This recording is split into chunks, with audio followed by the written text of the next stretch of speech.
Bueno, buenas tardes. Vamos a hablar un poco de la tarea sobre Liberia y el ébola.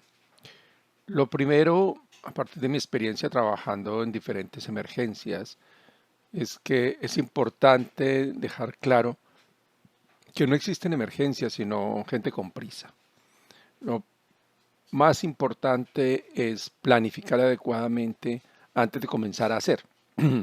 Así la situación parezca desesperada, así haya una mortalidad alta. Lo clave es planificar correctamente.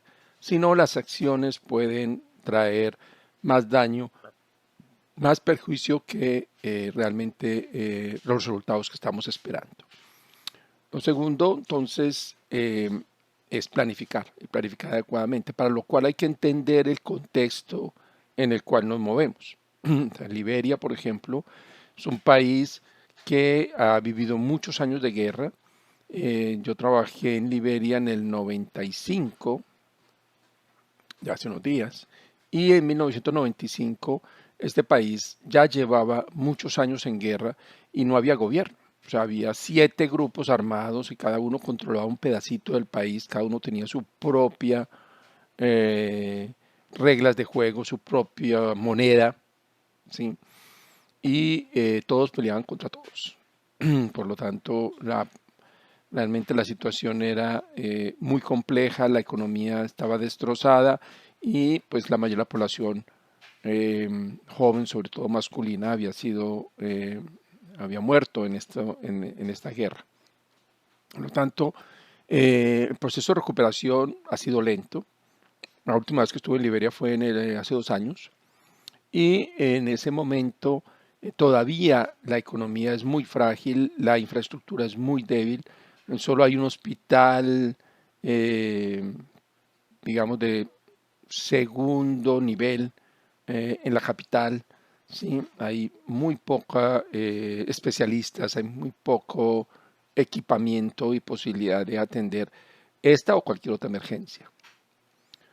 Lo otro que es importante es que es un país donde hay muchos actores, o sea, el ministerio es uno de ellos, el gobierno, el Ministerio de Salud, pero están Naciones Unidas, fuerzas de representantes, digamos, de las fuerzas de paz de Naciones Unidas, pero también está OMS, UNICEF, todos los organismos de Naciones Unidas están presentes. Hay muchísimas ONGs que trabajan en Liberia y por lo tanto se requiere coordinar.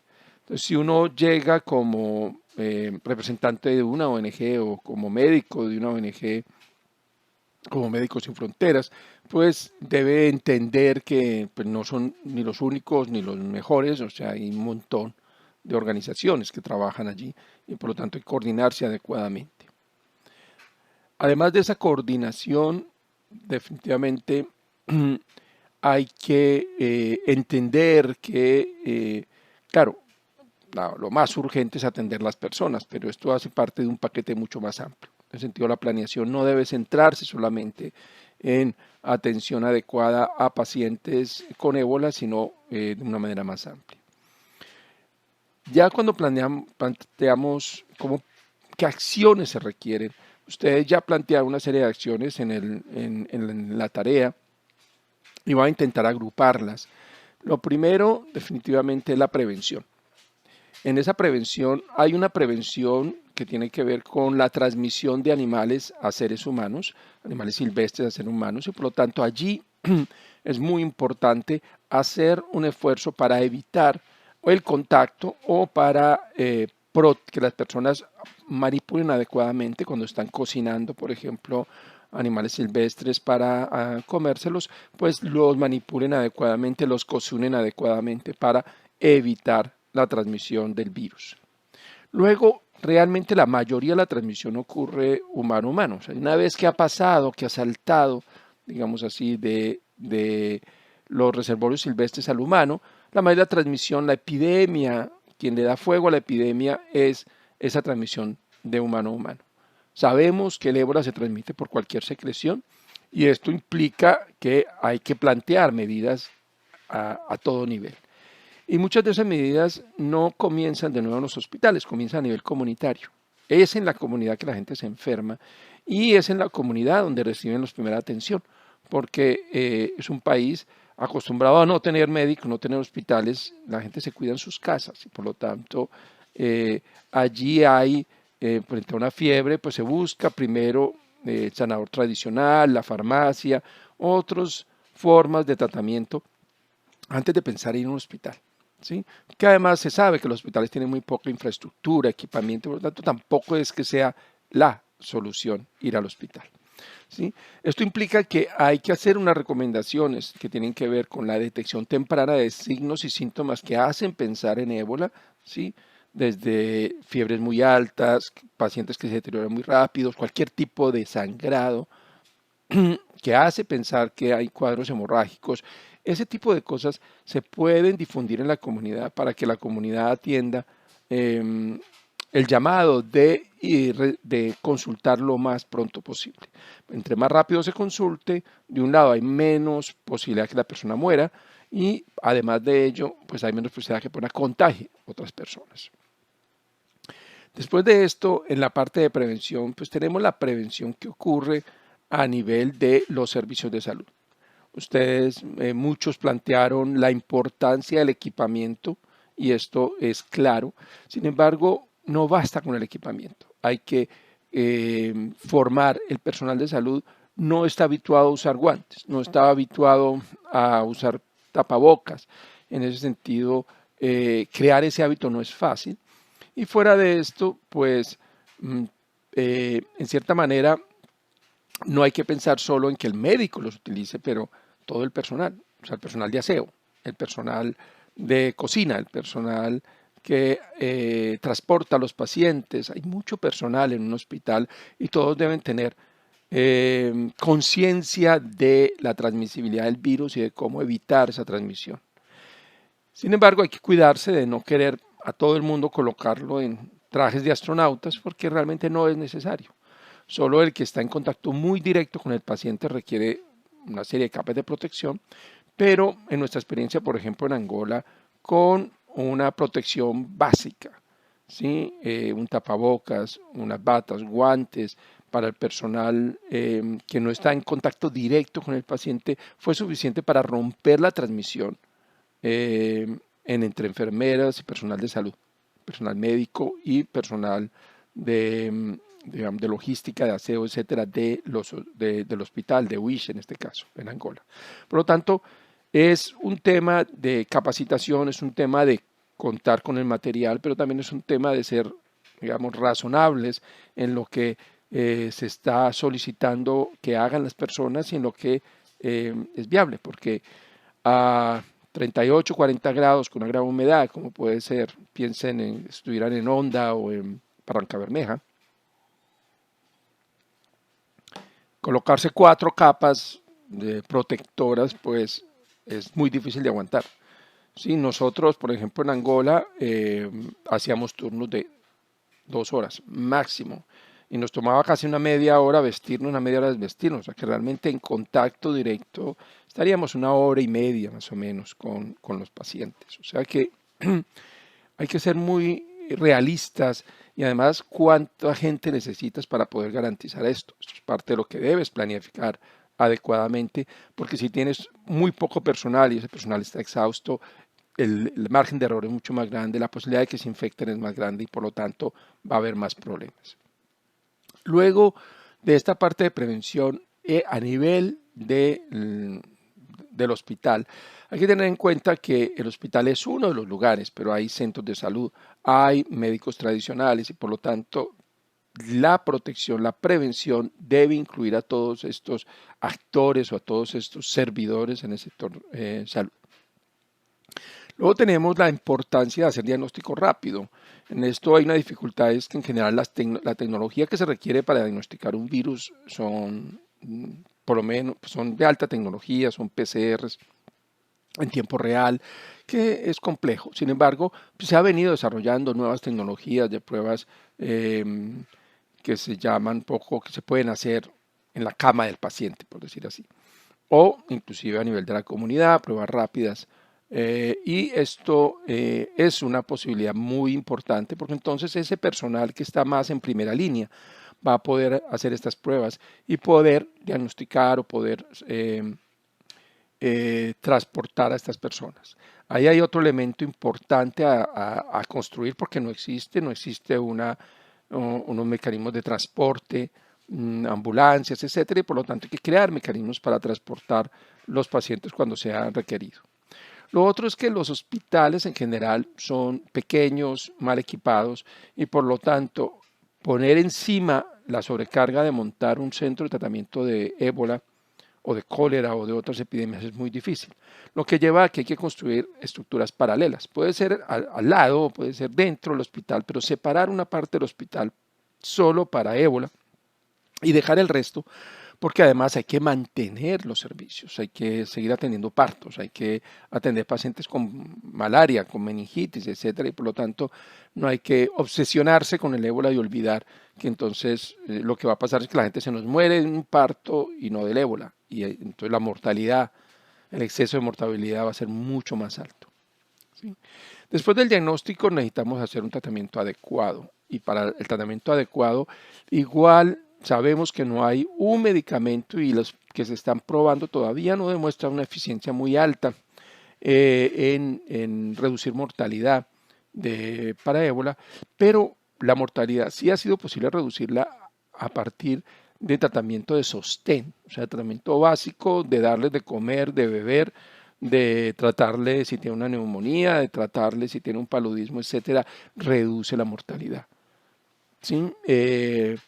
Antes, digamos, por ejemplo, en Marburg, en Angola, tratando pacientes con Marburg, pues se había tomado la decisión de no colocar ningún tipo de suero en la vena. Luego eso se cambió y se veía que haciéndolo adecuadamente se puede hacer, es tan, digamos, riesgoso como colocarlo a una persona con VIH hoy en día. Esto se hace de manera rutinaria y el riesgo existe, pero es muy bajo si se toman las medidas adecuadas. Después del tratamiento tenemos otras muchas cosas que hacer, ¿sí?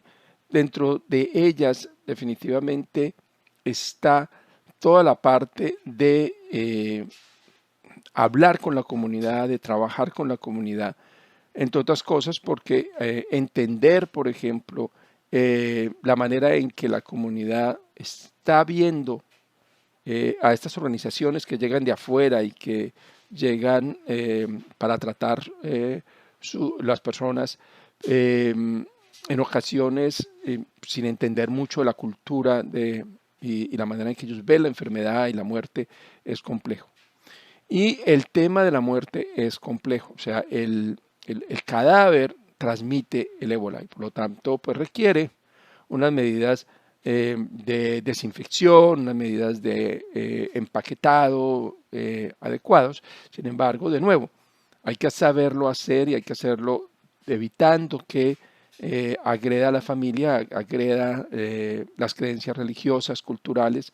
Por lo tanto, por ejemplo, en el caso de el ébola, pues lo más importante es una adecuada desinfección y con frecuencia lo que hay que hacer es involucrar a una persona, a la familia, que normalmente se involucran digamos, en el manejo del cadáver para que participe y vea que no se está agrediendo, se está desinfectando el cadáver. Y lo otro es la utilización de ataúdes o de formas aceptadas culturalmente, de mantas. Hay formas diferentes. Entonces, una cosa es desinfectar y envolver en un plástico y entregarlo así, y otra es envolverlo en un plástico sellado, pero luego en una manta y luego en un ataúd. Este tipo de cosas marcan una diferencia muy importante para la familia en términos de cómo se está manejando el cadáver. Hay otro elemento que es clave y que tiene que ver con todo esto de la planeación y es toda la parte de capacitación. Hay que de que todo el personal de salud y todos los actores involucrados sepan de qué es el virus, cómo se transmite, qué síntomas tiene, sí, cómo se puede prevenir. Todo esto es importante y hay todo un trabajo educativo que hay que hacer. Hay también todo un trabajo en el área de epidemiología. Hay que hacer eh, investigación epidemiológica, hay que darle seguimiento a los casos, de dónde están viniendo, si hay puntos específicos, zonas específicas, barrios o veredas o comunidades específicas de donde están viniendo los casos para concentrar allí la búsqueda activa. Se puede plantear el concepto de cerco epidemiológico, aunque no es fácil en estos casos, y una de las acciones que se puede plantear hoy en día con el ébola es vacunas en anillo, o sea, ya en caso aquí se vacuna alrededor. ¿Por qué no vacunar a todos? Sería ideal. El problema es la capacidad de producción y de logística para vacunar a toda una población, que en este caso pueden sumar millones, ¿sí? Es muy difícil. En otro momento, en el 95, que les comentaba, estuve en Liberia, nos enfrentamos a una epidemia de fiebre amarilla y en este caso necesitábamos vacunar 1,5 millones de personas. Y fue logísticamente muy complejo garantizar que hubiera la producción mundial de esta vacuna, transportarla hasta allí y realizar la vacunación de manera organizada. Sí se hizo y se logró vacunar unas 800,000, pero logísticamente es muy complejo y es muy costoso. Por lo tanto, en lo inmediato la estrategia que se está usando es más de anillos, o sea, donde hay un foco, alrededor de ese foco la vacuna y se espera que se aísle, digamos, el foco, ¿sí? De nuevo, la detección temprana y el manejo de estos casos va a ayudar a reducir y ha sido la manera en que se ha logrado parar estas epidemias, aunque ha habido rebrotes, por ejemplo, en el caso de República Democrática del Congo, como una de las últimas epidemias de ébola. Un elemento también, además de ubicar estos lugares o estos focos, lo otro que es importante ver es a quién está afectando, ¿sí? Por ejemplo, el ébola afecta más a mujeres que a hombres. Y esto tiene que ver con quién cuida en la casa. Entonces, puede ser que el que fue a cazar fue un hombre y el primero que se infectó un hombre, pero quien lo cuida es una mujer. Y por lo tanto, estas mujeres son las que más se enferman. Hay que tener en cuenta también que el ébola se transmite de la madre al bebé por la lactancia materna. En la leche materna hay el virus. Por lo tanto, esa transmisión también aumenta, o sea, hay una población de bebés y de niños a riesgo de contraer el ébola.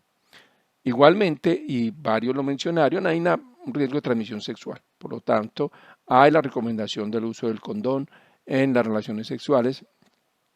Esto, digamos, se plantea para la prevención del VIH, pero aquí es más complejo porque hay que plantearlo en parejas, digamos, estables que no están acostumbrados a usar este método de planificación o que no están planificando en ese momento. Por lo tanto, no es fácil, por decir, vender la idea de que se use el condón. Definitivamente, personas que logran sobrevivir, se les recomienda el uso por un periodo relativamente prolongado, hasta de un año, después de haber sufrido la enfermedad. Entonces ahí hay también otro elemento, digamos, que lo hace complejo y que implica todo un trabajo de mirar a quién está afectando y por ese sentido concentrar las acciones educativas de detección en estos grupos de población. Vaya a parar acá. Cada uno tiene, de todas maneras, ya una nota y tiene unos comentarios ya más específicos de su tarea. Con respecto a la tarea B, a la parte B de la tarea, que era sobre armas que se pueden usar biológicas para bioterrorismo, pues la lista que hicieron, si la juntamos, nos dan como unas 30 posibilidades y podemos seguir alargándola, es un poco infinita. En ese sentido, pues esto no lo vamos a detallar, la lista, pero en cada uno de estos casos lo que es importante entender es la importancia de evitar que haya un acceso fácil a estas virus o bacterias, ¿sí?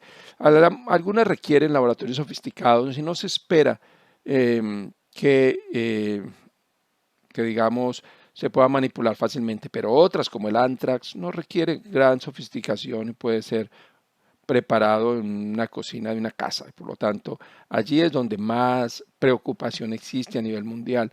Con este tipo de armas biológicas pueden ser utilizadas casi que a cualquier nivel. Bueno, cualquier duda me escriben, por favor.